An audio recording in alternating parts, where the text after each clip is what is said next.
स किं सखा साधुन शास्त्रियोऽधिपम् स किं सखा साधुन शास्त्रियोऽधिपम् हितान्तय संसृणुते स किं प्रभु सदानुकूलेषु हि कुर्वते रतिं सदानुकूलेषु हि कुर्वते रतिं निरपेष्वमातेषु च सर्वसंपद। इस श्लोक से पहले वह भूमिका बना रहा था वनेचर बताने के लिए, और इस श्लोक में अब महाराज युधिष्ठिर के से यह वनेचर कह रहा है कि जब साथ साथ अगर काम किया जाए तो किसी भी राज्य का मंत्री हो या राजा हो, अगर साथ साथ वह काम करते हैं तो उनके राज्य की जो लक्ष्मी होती है, जो राज्य की शोभा होती है, जो राज्य का वैभव होता है, वह चिरकाल तक चलता रहता है। लेकिन अगर कोई ऐसा अमात्य हो, कोई ऐसा सखा हो, कोई ऐसा हितैषी हो जो अपने राजा को अगर सही सलाह न देता हो, राजा कुछ और कहे, मंत्री कुछ और करे, मंत्री कुछ और कहे, राजा कुछ और करे, तो ऐसे में वह साम्राज्य अधिक दिनों तक टिकाऊ या चलने वाला नहीं होता है। तो यही इसमें बता रहा है कि जो राजा होते हैं वह भी अपने हितैषियों की बातों को सुनना चाहिए, और जो हितैषी लोग होते हैं, जो अमात्य होते हैं, वह भी उनको भी अच्छी अच्छी बातों को कहना चाहिए। तो यहाँ पे आप लोगों ने देखा कि वह द्वैत वन में आ चुका है, और द्वैत वन में राजा युधिष्ठिर हैं, तो यहाँ पे अमात्य हो चाहे उनका प्रिय सखा हो, जो भी हो, वह कौन होता है? वनेचर ही रहता है। तो कह रहे हैं कि योधिपम, यो अधिपम, अर्थात जो अधिपम माने अमात्य समझ लीजिए या प्रधानमंत्री उसका समझ लीजिए, चाहे मंत्री समझ लीजिए, जो भी है महाराज युधिष्ठिर के जो वहाँ पे प्रिय है, सखा है, मंत्री है, वह सब वनेचर है। यह महाकवि भारवी जी की लेखनी है। राजनीतिक बातों से यह ओतप्रोत है, क्या कि भारवी जी बहुत राजाओं के दरबार में रहे होंगे, तो वहाँ पे यही सब वहाँ पे बातचीत करते रहे होंगे, बताते होंगे। तो राजनीति से लबालब यह पूरा ग्रंथ है। और किरातार्जुनीयम के प्रथम सर्ग में हम लोग वाचन कर रहे हैं श्लोक नंबर 5 का। तो कह रहे हैं कि योधिपम, योधिपम मतलब जो राजा होते हैं, जो अमात्य होते हैं, वह अपने राजा को कह रहे हैं कि साधु न शास्ति, साधु न शास्ति, अर्थात तो उनको साधु माने अच्छी बातों को, जो न शास्ति, शास्ति माने उपदेश देना होता है।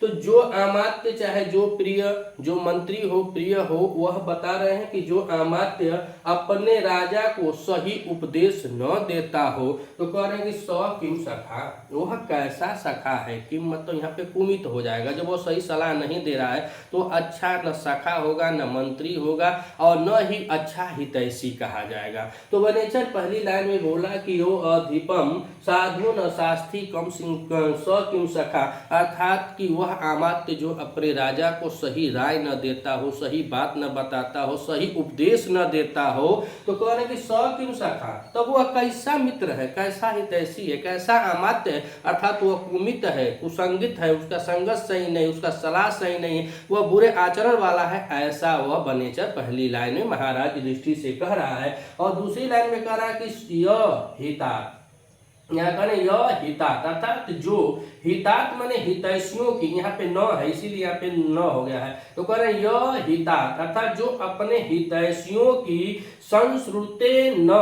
अर्थात संश्रुते, अर्थात सम उपसर्ग पूर्वक है तो श्रु धातु में। तो कह रहे हैं कि यहाँ पे जो अपने हितैषियों की, वह राजा भी कैसा है, तो कह रहे हैं किम प्रभु, वह राजा भी सही नहीं है, वो भी कुशित राजा है। कि यह जो हितात माने जो अपने हितैषियों के, अपने अमात्य के, अपने प्रियों की बातों को ध्यान पूर्वक नहीं सुनता है, उनके विचारों को नहीं समझता है, तो स किम प्रभु, वह कैसा राजा, वह कैसा नायक, वह कैसा अधीप होगा, वह भी सही नहीं होगा, वो भी कुशित होगा, कुंठित होगा, जो अपने हितैषियों की बातों को नहीं मानता होगा, जो अपने मंत्रियों के विचारों को पर नहीं चलता होगा। और मंत्री अर्थात हमेशा यह देखा जाए कि मंत्री मंत्रणा ही देते हैं, हमेशा देखा जाता है कि मंत्री मंत्रणा देते हैं, अगर सही मंत्रणा दिया जाए तो वह बहुत आगे राज्य जाता है, अगर सही मंत्रणा न दिया जाए तो वह राज्य डूब जाता है। जैसे इतिहास में हम लोग घनानंद को जानते हैं, घनानंद पर जब आक्रमण करने आ रहा था सिकंदर, तो उसको बताया गया, चाणक्य जी उनको सलाह दे रहे थे, लेकिन वह इतना मादा हुआ था, इतना मदमस्त हाथी बन गया था, वो अपने आगे किसी को गुण ही नहीं रहा था, अंतोगत्वा उसका पतन हो गया।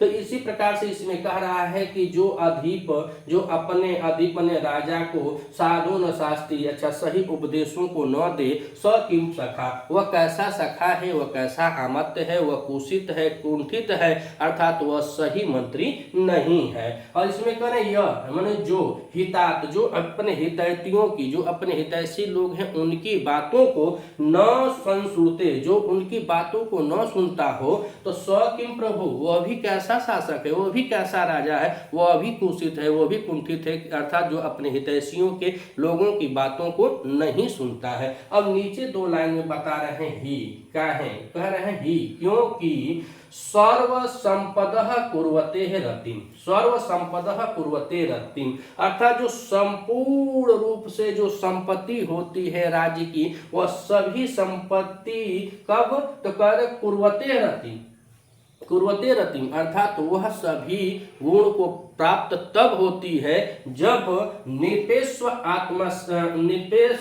आत्मएषु च सदा अनुकूलेषु, क्या है कि जो राजा होते हैं, जो अमर्त्य होते हैं, जब दोनों के बीच में अनुकूल दशा होती है, दोनों का बात विचार परामर्श एक दूसरे से मिलता रहता है, उस राज्य की संपूर्ण संपदा जो होती है चीरकाल तक रतिम, अर्थात शोभायमान होती है, चीरकाल तक वह मंगलमय होती है। रतिम माने यहाँ पे गुण वाली होती है, मंगलकारी होती है, ऐसी उनकी संपदा होती है। और कब तक होती है, तो बोले सदा, सदा, हमेशा, हमेशा, हमेशा के लिए। अगर निरपेक्षु आत्मयेषु, अगर महाराज तथा राजा और मंत्रियों के बीच में सदा अनुकूल रहता है, उनका बात विचार उनके अनुकूल सदा बना रहता है, तो उस राज्य की जो संपत्ति होती है, सौर संपदा, संपूर्ण संपत्ति जो होती है, वह कुर्वते रतिम, हमेशा सदा के लिए, सदा कुर्वते रतिम, सदा के लिए वह रतिम होती है, अर्थात मंगलकारी होती है। तो आइए एक बार और इसको देखते हैं और इसके व्याकरण टिप्पणियों पे हम लोग चर्चा करते हैं। हम लोग यहीं से देख लेते हैं कि सर्व संपदा, कह रहे हैं कि सर्व संपदा, और यहाँ पे देखा जाए तो यहाँ पे क्या है, सम उपसर्ग है और यहाँ पे पद धातु है, और पद धातु के साथ इसमें क्युप प्रत्यय लगा हुआ है, और यह प्रथमा का बहुवचनांत है। क्या है, प्रथमा का बहुवचनांत, प्रथमा बहुवचन में बन रहा है, तो यह कर्ता समझ जाइए, सर्व संपदा, यह कर्ता हो गया। तो कह रहे हैं सर्व संपदा, और क्रिया कहाँ हो जाएगी, तो कह रहे हैं कुर्वते, कुर्वते में क्रिया धातु है और भी बहुवचनांत है, यह प्रथमा का बहुवचनांत है, कुर्वते, एक वचन नहीं है, बहुवचनांत है। तो सर्व संपदा कुर्वते, जो संपूर्ण संपत्तियां होती है, जो संपूर्ण संपत्ति होती है, वह कुर्वते रतिम, रतिम मतलब वहां पे मंगलकारी होती है। तो संपत्तियां सब क्या होती हैं, तभी मंगलकारी होती हैं जब, कह रहे हैं कि निरपेक्ष आत्मेषु च, अर्थात निरपेक्ष च आत्मेषु, निरपेक्ष में देखा जाए तो इसमें भी सप्तमी का बहुवचन लगा हुआ है, सप्तमी का बहुवचन इसमें भी लगा हुआ है, बहुवचन है, और सप्तमी का बहुवचन निरपेक्ष में भी है, आत्मेष में भी है, और सदा अनुकूलेषु में भी है। तो निरपस्य च आत्मएषु, अर्थात राजाओं और मंत्रियों के अनुकूल होने पर, अगर राजा और मंत्री एक दूसरे के अनुकूल हैं, एक दूसरे के बातों को समझते हैं, उनके हिसाब से कार्य को करते हैं, अपने शासन को चलाते हैं, तो वही कह रहे हैं कि निरपेक्ष आत्मेषु, अर्थात राजा और मंत्री के अनुकूल रहने पर, कब तक, तो सदा अनुकूलेषु, सदा सदा के लिए, जब वह एक दूसरे के अनुकूल हैं, एक दूसरे से उनका विचार मिलता है,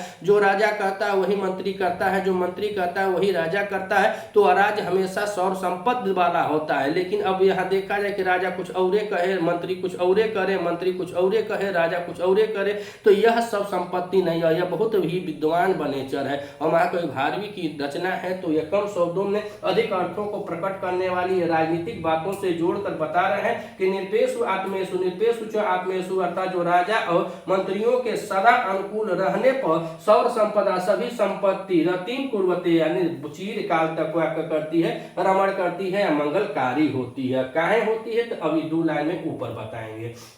तो ऊपर कह रहे हैं कि यो दीपम, जो अमात्य हो या जो प्रिय हो, जो अमात्य हो, मंत्री हो, साधु न शास्त्री, और साधु न शास्त्री, शास्त्री में देखा जाए तो यहाँ पे सास धातु है। कौन सी धातु है? सास धातु है। सास धातु जो है यही द्विकर्मक धातु के अंतर्गत यह आती है अकथम च में। तो अकथम च में जो 16 धातुएं हैं उसमें से यह आई हुई है सास धातु, और सास मतलब होता है उपदेश देना। और यहाँ पे लट लकार प्रथम पुरुष, लट लकार प्रथम पुरुष की प्रथम पुरुष की क्रिया लगी हुई है तो शास्त्री। तो कह रहे हैं कि यो दीपम साधु न शास्त्री, अर्थात जो अमात्य अपने सही, साधु मतलब उत्तम वचन, उत्तम वचन, साधु माने उत्तम वचन, जो अपने उत्तम सही बातों को, शास्त्री माने न शास्त्री न उपदेश देता हो, जो अपने जो अमात्य हो, जो मित्र हो, जो सही बातों का उपदेश न देता हो। यहाँ पे कह रहे हैं सर्वनाम एक वचन में किम शाखा, किम शाखा में हो जाएगा कर्मधारय समास,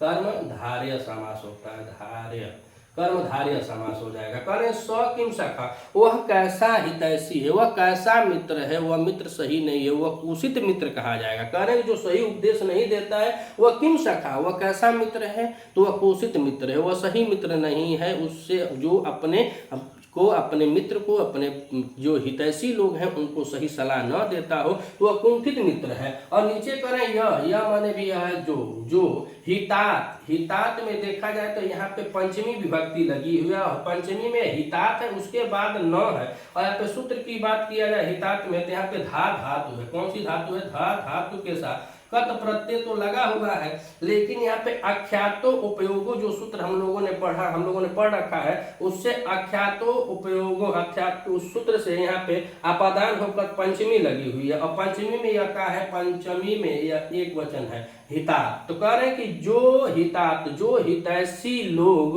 न सुनश्रुते, जो अपने हितैषियों की बातों को नहीं सुनता है। सम उपसर्ग पूर्वक शुरू धातु है। यहाँ पे देखा जाए तो सम माने बहुत विचार पूर्वक कह रहे हैं, और यह लट लकार प्रथम पुरुष एक वचन की क्रिया है। सम उपसर्ग पूर्वक शुरू धातु है और लट लकार प्रथम पुरुष एक वचन की क्रिया लगी हुई है। तो कह रहे हैं यह माने जो हितात माने हितैषियों की, सम श्रुते अर्थात उनके विचारों को सही ढंग से नहीं सुनता हो तो स किम प्रभु, वह भी कैसा राजा है। कह रहे हैं कि स किम प्रभु, वह भी कैसा शासक हो जो अपने हितैषियों की बात नहीं सुनता हो। और जब ऐसे दो लोग मिल जाएंगे जो उनकी बात को नहीं सुनेगा, उसकी बातों को नहीं सुनेगा, उसकी बातों को नहीं सुनेगा, तब नीचे की बातें में कह रहे हैं कि ही माने क्योंकि जो राजा लोग होते हैं निकेशु आत्मेशु, जो राजा और मंत्री जो एक दूसरे के सदा अनुकूल रहते हैं, उनकी संपदा जो होती है, और कैसी संपदा? तो स्वर संपदा, संपूर्ण संपदा जो होती है रतिम कुर्वते अर्थात चिरकाल तक वह मंगलकारी होती है। पूरे श्लोक में यही वनेचर अभी महाराज से बता रहा है। और इसमें गुण देखा जाए पूरे श्लोक में तो गुण का बात किया जाए तो प्रसाद गुण है। कौन सा गुण है? प्रसाद गुण है। रीति कौन सी है? तो रीति वैदर्भी है, वैदर्भी रीति है। और छंद तो आप लोग जानते ही होंगे, क्या है कि 5वां श्लोक चल रहा है तो वंशस्थ छंद है। तो आइए एक बार और वाचन करते हैं कि स किम सखा साधु न शास्त्रियो दीपम हितांत संश्रुते स किम प्रभु सदानुकूलेषु हि कुर्वते रतिं, सदानुकूलेषु हि कुर्वते रतिं, निरपेष्वमातेषु च सर्वसंपदः। यहाँ पे छंद देखा जाए तो वंशस्थ छंद है। अगर आप हमारे चैनल के साथ जुड़े हैं तो चैनल को सब्सक्राइब कीजिएगा। वीडियो अगर आपको अच्छी लगे तो अपने मित्रों तक अधिक से अधिक शेयर कीजिएगा। मिलते हैं अगले वीडियो में, तब तक के लिए नमः संस्कृत।